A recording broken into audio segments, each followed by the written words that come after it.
dans le prochain épisode de Un si grand soleil. Tandis qu'un troisième témoin de l'affaire Marcan trouve la mort, Elisabeth reprend la direction de Elle.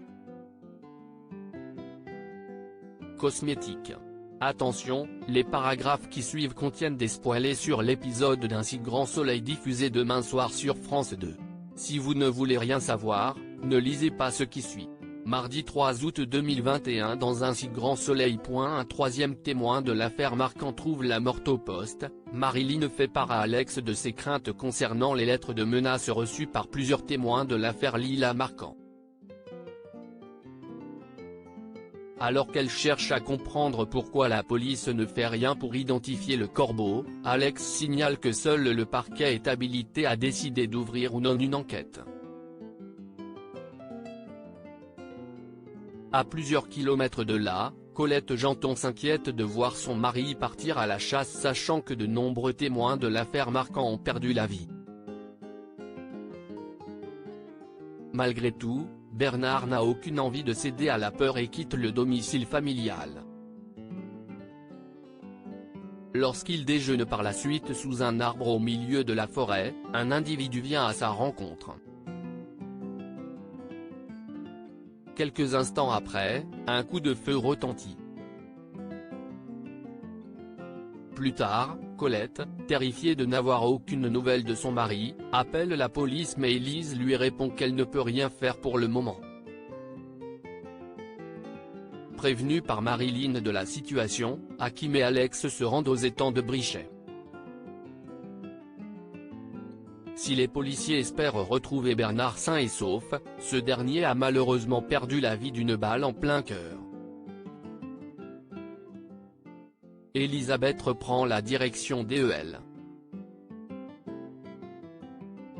Cosmétique. Et dans la matinée, Elisabeth reçoit un appel de Julien qui est au large du Maroc. Heureuse de l'entendre, elle lui explique que la juge Alphand a requalifié son accusation en complicité de meurtre et que Guillaume remue ciel et terre pour qu'il soit innocenté. Julien en profite alors pour remercier sa mère et son beau-père pour les risques qu'ils ont pris en l'aidant à s'échapper.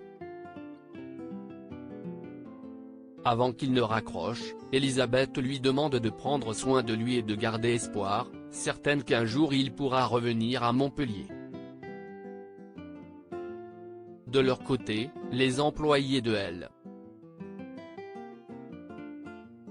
Cosmétique ont reçu un mail d'Elisabeth les informant qu'elle passera dans la journée pour leur parler. Afin de lui montrer qu'ils ont su se prendre en main en l'absence du patron, Gary sollicite ses collègues pour qu'ils préparent un topo complet de leur service. S'ils jugent l'idée géniale, Berthier et Henrique comprennent rapidement que le fils de Marilyn essaie de se placer comme numéro 2 de la boîte. Dans l'après-midi, Elisabeth réunit les salariés de Elle.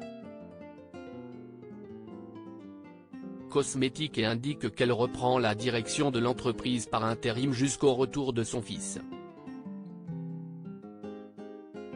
Quand Gary sollicite un rendez-vous avec elle pour lui présenter les différentes branches de la boîte, elle précise qu'elle préfère rencontrer chaque directeur de service en temps voulu.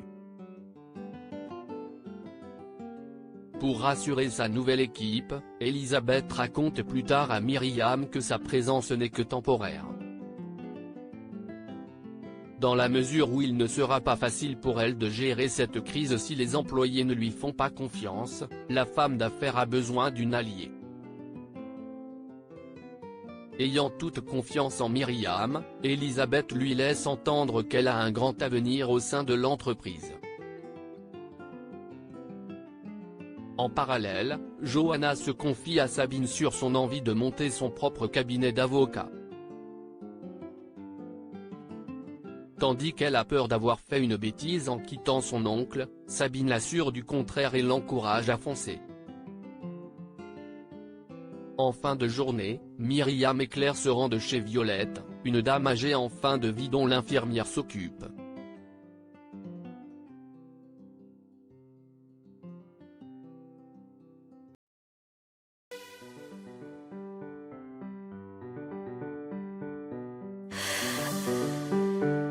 The